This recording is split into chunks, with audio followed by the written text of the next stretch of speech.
Welcome back, everyone. Before we dive in, be sure to drop your thoughts, feelings, and lessons in the comments below. Like the video and subscribe so you never miss stories like this. Let's get into it. The cruel thing my wife did was invite me to dinner with her parents like it was a peace offering, then try to trap me into signing paperwork that would ruin me financially and let her family paint me as unstable, while she watched me drown and never once showed remorse. Here's how it happened. My name is Khalil Varnado. I'm a black man who used to believe that if you stayed consistent, people eventually met you in the middle. I believed in showing up, paying what I owed, keeping my word, and speaking carefully when emotions got loud. I learned too late that consistency makes you easy to predict. It gives the wrong people a schedule to exploit. Serena Motley, my wife, used to call me steady like it was a compliment. Toward the end, she said it like an insult. We lived in a quiet pocket of Indianapolis where the streets looked harmless and the neighbors nodded without ever asking real questions. I worked in operations for a regional supply company, a job built on inventory counts, vendor timelines, and fixing problems before they turned into disasters. It made me good at staying calm in chaos. It also made me slow to accept that chaos could be personal. I thought marriage had rules like my job did. Respect the contract, do the work, tell the truth. Serena didn't see it that way anymore. Serena and I met at a charity mixer in downtown Indianapolis years ago, the kind of event with polite laughter and glasses that never went empty. She wore a cream blazer and a smile that seemed practiced but warm enough to feel real. She asked questions like she actually cared about the answers. She told me she admired men who were reliable. When you grow up watching people disappear, reliability feels like love. I married her because I believed her admiration was sincere, not strategic. Her parents, Meridell and Hollis Motley, never liked me. They didn't say it directly at first. They did it through small cuts. Hollis forgetting my name, calling me Kendall or Khaled, then acting like I was too sensitive for noticing. Meridell complimenting Serena for leveling up, and then looking at me like I was temporary furniture. I told myself they would soften once they saw I wasn't going anywhere. I didn't realize that was the part they hated most. Their dislike became sharper after Serena and I bought our house. It was nothing grand, just a clean place with a small backyard and a porch that caught late afternoon sun. I was proud of it. Serena posted pictures like she was proud too, but her parents started talking about property like it was a weapon. Hollis would say things like, "These days, you have to protect assets," while staring straight at me. Meridell would add, "Especially when people marry for comfort." Serena would laugh lightly, like it was all harmless. The first time Serena humiliated me in public, it happened at a friend's birthday dinner in Fishers. Someone asked how we divided bills. Serena leaned back and said, "Khalil likes to feel needed. He gets weird if I take too much control." People laughed because it sounded like a playful jab. I laughed too, because I didn't want to be the man who ruined the mood. But on the drive home, I asked her why she said it like that. She shrugged and told me I needed thicker skin. After that, she started rewriting our story while I was still living in it. If I asked for clarity, she called it insecurity. If I want to talk about feelings, she called it drama.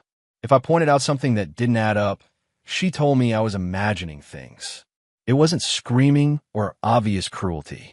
It was a slow grind of being treated like my reality was optional. And because I loved her, I kept trying to earn basic respect like a man paying interest on a debt he never took out. Serena also started spending differently. Not wildly at first, just more business expenses, more subscriptions, more sudden charges I didn't recognize. When I asked, she'd say she was building something for us that I should be proud. She talked about a side business with an excited brightness that made me want to support her. She asked me to help with setup, payment links, email accounts, simple bookkeeping. It sounded harmless. I did what husbands do when they still believe partnership is real.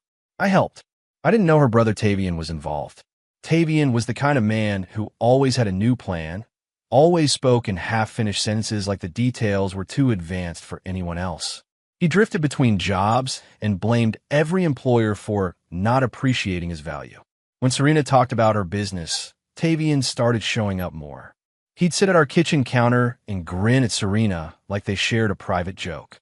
Sometimes I walked into the room and their conversation would pause, then restart in a different direction. The tension hit a new level the month Serena suggested we attend family dinner at her parents' house in Carmel. She framed it like a reset. She said Meridell had been asking about me, that Hollis wanted to clear the air. Serena spoke softly, touching my arm like she remembered tenderness. I wanted to believe it. I wanted that relief so badly that I ignored the way her eyes stayed detached, like she was acting from a script she didn't write but still intended to follow. On the day of the dinner, Serena got unusually dressed up. Not just nice, careful. A structured dress, earrings that caught light, hair done with the kind of precision she used for job interviews. She looked like she was going somewhere important. When I told her she looked beautiful, she said thanks without looking up from her phone. Her nails clicked against the screen. She smiled at something. It wasn't for me. We drove north to Carmel under a sky that looked bruised with winter. Serena played music low, but the car felt silent anyway. At a stoplight, she checked her phone again and again. I asked if everything was okay. She said she was just coordinating something with her mother. Then she added, "Please don't make tonight harder than it has to be." The way she said it made me feel like I was already guilty of something. I swallowed my response and focused on the road. Meridell opened the door with a smile that didn't reach her eyes. Their house was immaculate in the way some homes are when they're designed to impress strangers, not comfort family.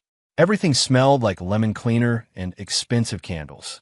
Hollis shook my hand with a grip that tried to prove something. Tavian was already there, leaning against the kitchen island, wearing a watch that looked too new for a man who was always between opportunities. He nodded at me like we were co-workers, not relatives. Dinner started politely. Meridell asked about my job, then redirected every answer into a critique. Operations is stressful. Men get burned out. Hollis asked about the mortgage and spoke about interest rates like he was testing me. Serena sat beside me, but angled her body slightly away, like we weren't a unit. Tavian smirked when Hollis made jokes about protecting the family name. I tried to keep my tone even. I tried to be respectful. I didn't realize respect was exactly what they were counting on. Halfway through the meal, my phone buzzed once in my pocket. I ignored it out of courtesy. Then it buzzed again. Serena's eyes flicked toward me, quick and sharp. Tavian's foot tapped under the table like he was impatient. Meridell stood and began clearing plates even though I was still eating. Hollis poured himself more water and asked, casually, "So, Khalil, have you ever considered what would happen if you and Serena didn't work out?" The question landed like a weight. My phone buzzed a third time. I excused myself and checked it under the table. The message came from an unknown number. "Leave now." 2 words in all caps. No greeting, no explanation. My chest tightened. I read it twice like the letters might rearrange into something harmless. The second I looked up, I noticed details I hadn't wanted to see. A manila folder near Hollis's chair, the way Serena's hand kept hovering toward her purse, the way Meridell kept glancing toward the front hallway like she was waiting for someone. Serena's phone lit up. She glanced at it and stood. "I'll be right back," she said too casually. Tavian stood at the same time. "I need air," he said. They walked toward the back door together. Hollis watched them leave with the calm of a man watching a plan proceed. Meridell smiled at me and said, "You know, marriage is about responsibility." Her voice was sweet, but the words felt like a trap closing. My heart was hammering. I tried to breathe quietly so no one would see panic. Serena and Tavian came back in less than a minute, like they'd rehearsed it. Serena sat and picked up her water glass. Her hands were steady, too steady. Hollis slid the manila folder onto the table like it was dessert. "We just want to make sure you understand the future," he said. Meridell leaned in, eyes bright. "It's standard. It's smart," she said. Serena finally looked at me and said, "Khalil, just read it. It's not a big deal." My throat went dry. I opened the folder and saw pages with headings, signatures, and language that looked like it came from a lawyer. Serena's name was already printed in multiple places. There were places for my signature. Words jumped out: separate property, waiver, spousal support, voluntary. Hollis tapped a pen against the table like he was timing me. Meridell said, "This protects everyone." Serena's face stayed neutral, like she was watching a business transaction. The text on my phone burned in my mind. Leave now? I didn't argue. I didn't accuse. I felt the old instinct to keep peace rise up, and for the first time I forced it down. I closed the folder gently. I can't sign anything tonight, I said. Hollis's smile tightened. Why not? He asked. Meridell's voice turned sharper. If you're a good husband, you shouldn't have a problem. Serena's eyes narrowed. Khalil, she said quietly, warning in her tone. Tavian leaned back, satisfied, like he'd been waiting for me to react. I stood, keeping my posture calm, even as my knees shook. I'm not feeling well, I said.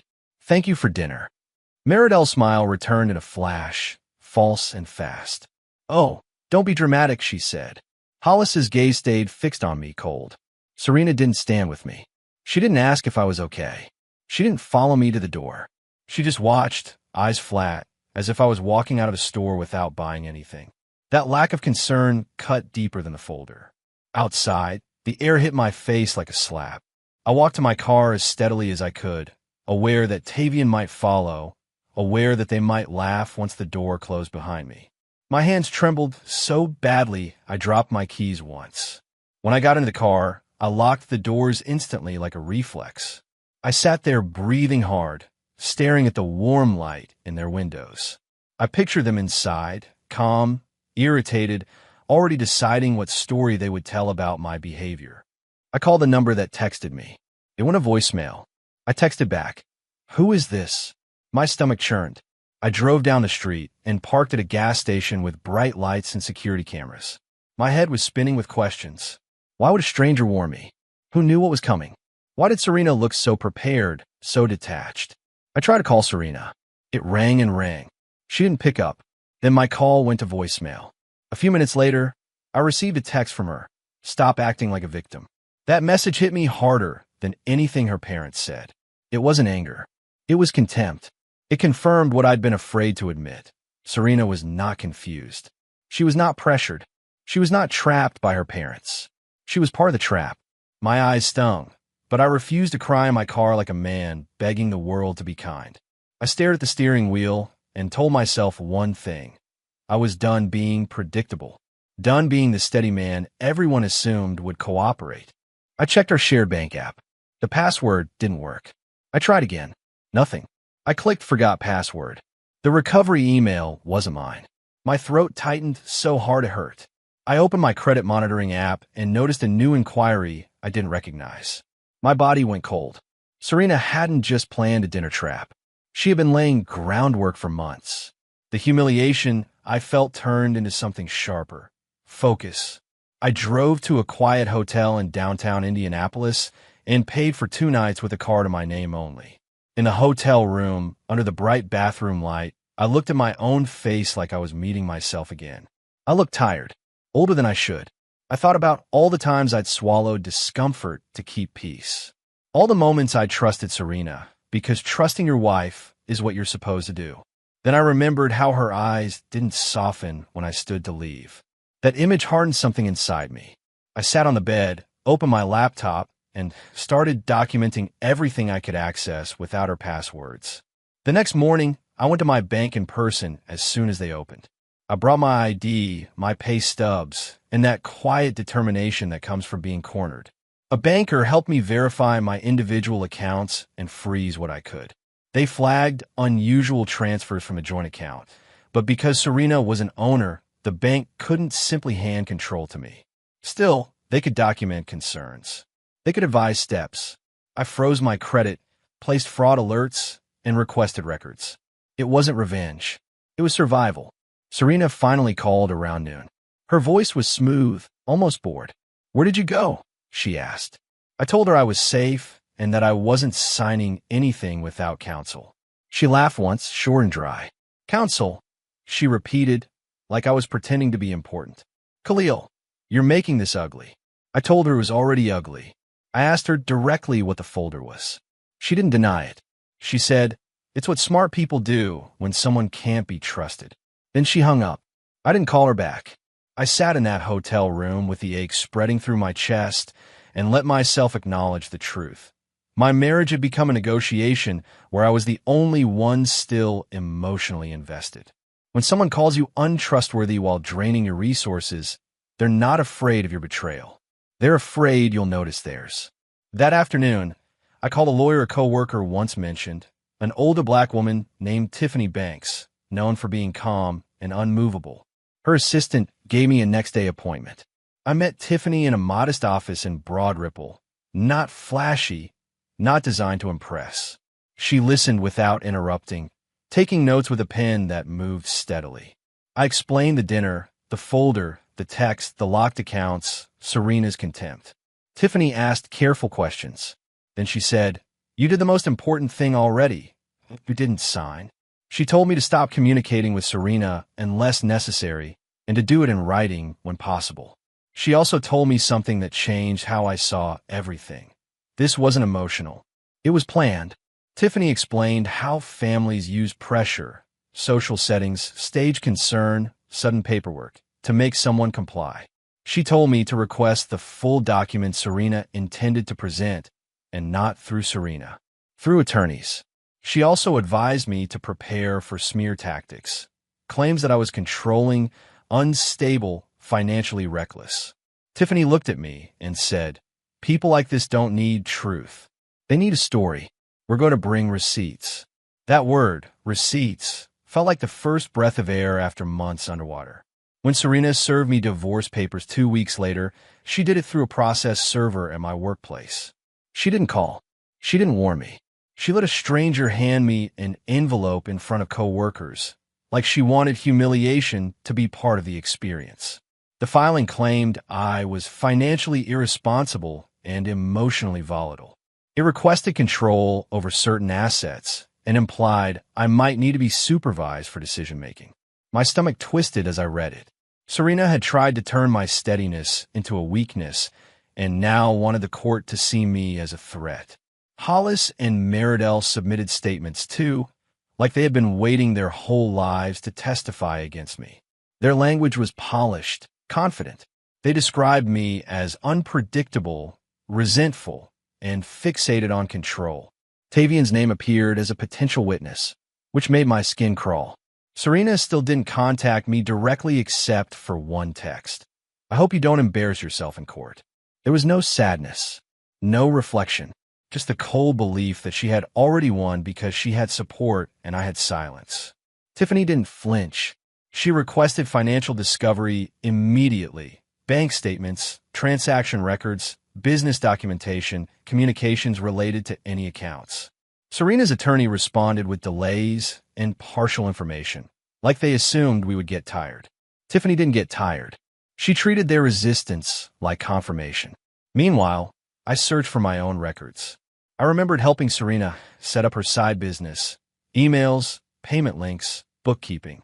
I hadn't kept everything, but I had traces, old confirmations, admin access logs, a spreadsheet draft Serena once asked me to review. I forwarded it all to Tiffany. As discovery unfolded, I began to see patterns that made my hands shake with anger. Payments from our joint account labeled as vendor expenses went to accounts with names that didn't match any real company. Charges repeated in oddly similar amounts, as if designed to look routine. A consulting fee appeared monthly, but the destination account changed. Tiffany brought in a forensic accountant, a quiet man named Orson Leaks, who spoke carefully and never guessed. He didn't need to guess. He just followed the numbers like they were footprints in wet cement. Orson found something that made the room go silent. Multiple transfers from Serena's business funneling into an account tied to Tavian's email. Not only that, some of the business income Serena reported didn't match actual deposits. It looked inflated, padded, manufactured through looping transactions that made revenue appear higher than it was. It wasn't just sloppy. It looked intentional. Serena wasn't building a future for us. She was building a paper wall that could be presented in court to justify her demands. And she was draining me while she built it. The hardest part wasn't even the money. It was remembering all the nights I'd encouraged her, told her I believed in her, listened to her describe dreams. It was realizing my love was used as cover. Serena had let me help set up the system that would later be used to harm me.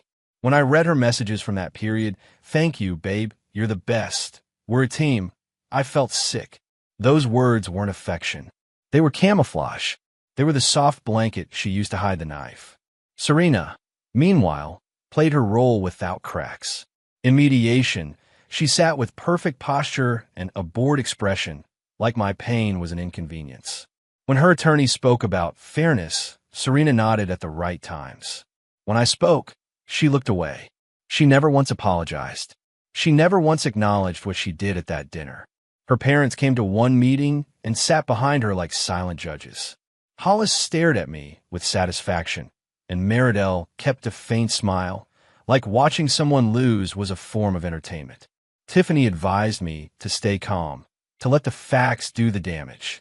It was harder than it sounds. Some nights I lay in the hotel room. I'd eventually turn into a month-long rental because I couldn't stand the emptiness of the house. I missed the version of Serena I thought I knew. I missed the idea of my marriage. The grief didn't come in clean waves. It came in sudden jolts, seeing her favorite cereal at the store, hearing a song she used to play, noticing my phone was silent because the person who once texted me constantly now treated me like a target. The unknown number texted me again once, weeks after the dinner. You did the right leaving. Don't let them rush you. I stared at it for a long time. I still didn't know who it was, but the timing felt too precise to ignore. I asked, "Why are you helping me?"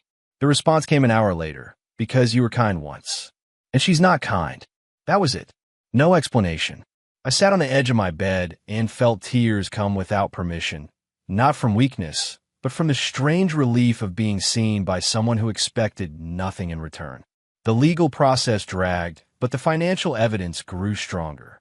Orson traced one account to a family-owned LLC tied to Hollis. It wasn't blatant at first, just a signature here, an address there, the kind of small connection people assume will never be examined. But once it was found, it pulled other threads loose. Hollis had co-signed documents related to Serena's business structure. Meridel's email appeared on a few communications, forwarding forms and advising Serena to keep it clean. They weren't innocent bystanders. They were architects who thought paperwork made them untouchable. Then real-world consequences arrived, the kind you can't argue away with attitude. The bank flagged irregular transfers and filed reports, not because they cared about my marriage, but because the numbers triggered their systems. Serena got a call from the fraud department requesting clarification. She responded with irritation, as if the bank had disrespected her. She tried to shift blame to me, claiming I was confused. But confusion doesn't create repeated loops of money. Confusion doesn't explain vendor names that don't exist. The bank didn't care about her confidence. The bank cared about patterns. Tavian's arrogance cracked first. He didn't come to court, but he couldn't hide from his own chaos.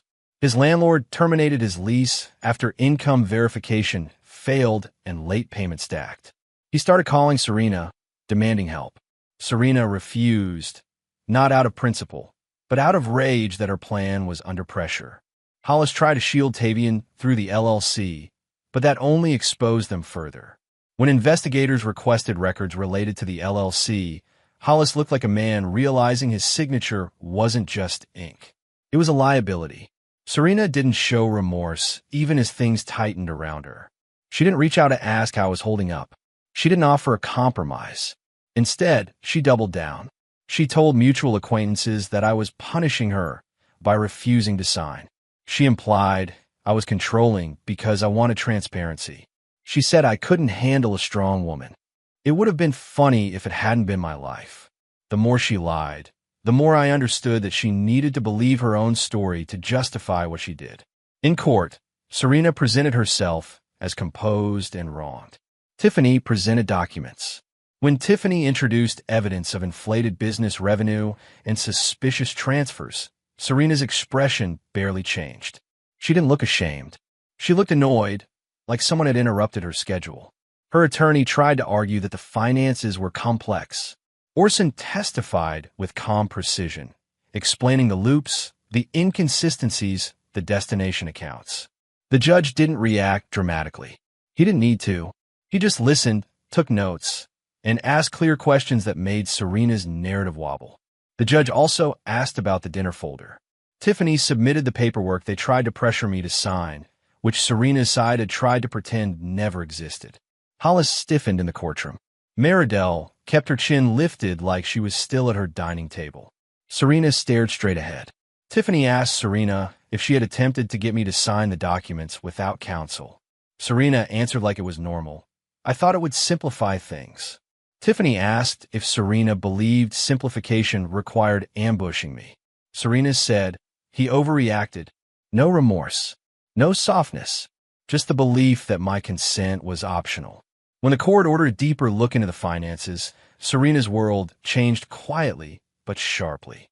Accounts were frozen, pending review. Certain transfers were flagged. Serena's attorney's tone shifted from confident to cautious. Hollis's lawyer advised him to stop communicating with Serena in writing. Tavian disappeared from view, like a man who knew his charm couldn't protect him from paperwork. The Motleys still didn't apologize. They didn't suddenly admit wrongdoing. They acted like the world was unfair for noticing. But consequences don't require confession. Consequences arrive because evidence exists. The settlement negotiations came after the pressure became real. Serena requested spousal support initially, claiming my income made her dependent. After the financial findings, that request collapsed. The judge didn't punish her emotionally. He simply denied what didn't align with facts.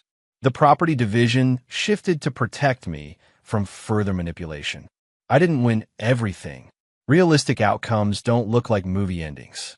But I secured what mattered: a fair equity split, protection from false claims, and documented findings that made future attempts at character assassination less effective. Serena's plan to frame me as unstable failed because I stayed steady in the right way, through documentation, not silence. The most satisfying part wasn't seeing Serena lose money. It was watching her lose control. For someone like Serena, control is oxygen. The moment she couldn't dictate the narrative, she looked smaller, not remorseful, not humbled, just furious and trapped. I watched her in the hallway after one hearing, speaking sharply to her attorney, gesturing like blame was a tool. Hollis stood nearby with a clenched jaw. Meridell stared ahead, refusing to look at me. Tavian wasn't there. Serena's family system was collapsing under its own greed, and nobody could fix it with a smile. After everything was signed, Serena sent me one final message. You think you're so smart. That was it. No apology, no goodbye. I didn't respond. I sat in my car outside the courthouse and let the quiet settle over me. I expected to feel triumphant. Instead, I felt tired.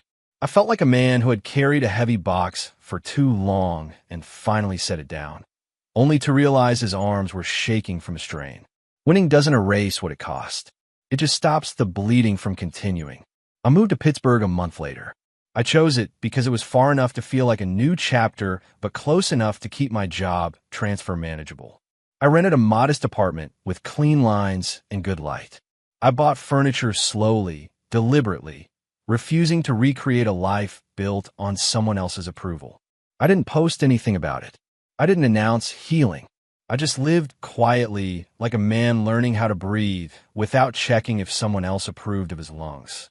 I rebuilt my finances the way I rebuild anything: systems, steps, consistency. Automatic savings, separate accounts, alerts for every transaction, a binder of documents that lived in a drawer, not because I wanted to obsess, but because I refused to be blindsided again. I learned to treat my peace like a budget. Protect it, track it, don't overspend it on people who don't return value. I stopped answering calls that drained me.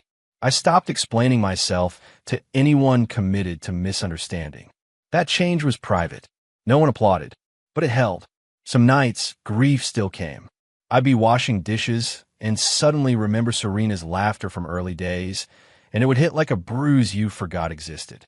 I'd remember the way I used to reach for her hand in public and how she started pulling away. I'd remember the dinner table in caramel and the folder sliding toward me. The moment I realized my marriage had turned into a courtroom before any judge saw it. Trauma doesn't disappear because you got a fair settlement. It fades when you stop reopening the wound. The unknown number texted me once more after I moved. You didn't deserve that table. I stared at it for a long time. I wanted to ask who it was. I wanted to solve the mystery to make the story neat. But I realized I didn't need the identity to understand the gift. Someone warned me when they didn't have to. Someone saw what Serena was doing and refused to let me be trapped. Sometimes that's the closest thing to grace you get.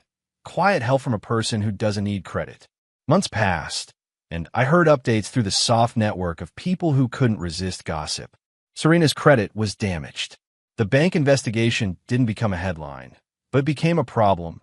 Fees, restrictions, audits, a constant grind of consequences that made her life harder.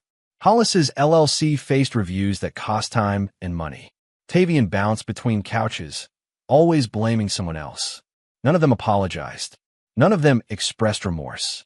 They just grew more bitter, like consequences were an insult. That bitterness was its own punishment. They had to live inside themselves. My comeback didn't look like revenge.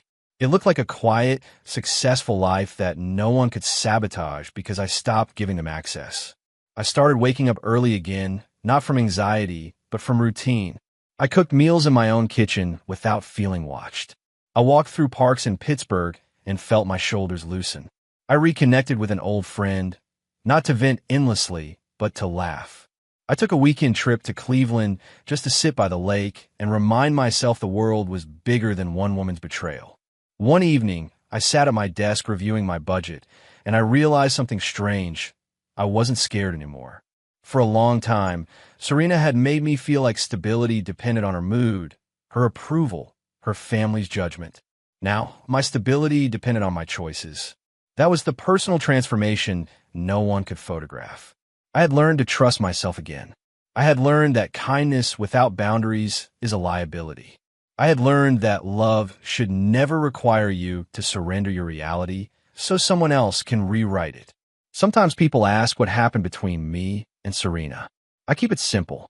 I say we didn't work out. I don't tell them about the folder, the trap, the way she tried to turn my steadiness into evidence against me. I don't tell them how it felt to realize the person you sleep beside can plan your ruin with a calm face. I keep it private because privacy is part of my healing. My life isn't a lesson for strangers. It's a home for me, and I protect it like one. The last time I saw Serena was months after the divorce, by accident, at an airport in Chicago. She walked past me like I was a stranger. Her eyes didn't soften. Her posture stayed stiff, as if admitting pain would crack her image. Hollis and Meridell weren't with her. Tavian wasn't with her. She looked alone in a way she probably blamed on everyone else. I watched her disappear into a crowd and felt nothing like longing. I felt a quiet gratitude that I left that dinner when I did. Karma didn't need to announce itself. It just did its job, and I did mine by rebuilding in silence. If this story showed you anything, it's that kindness without boundaries is a liability. If you want more real, intense stories where karma hits quietly but hard, subscribe and turn on notifications. And tell me in the comments, what would you have done the moment that folder hit the table? The end.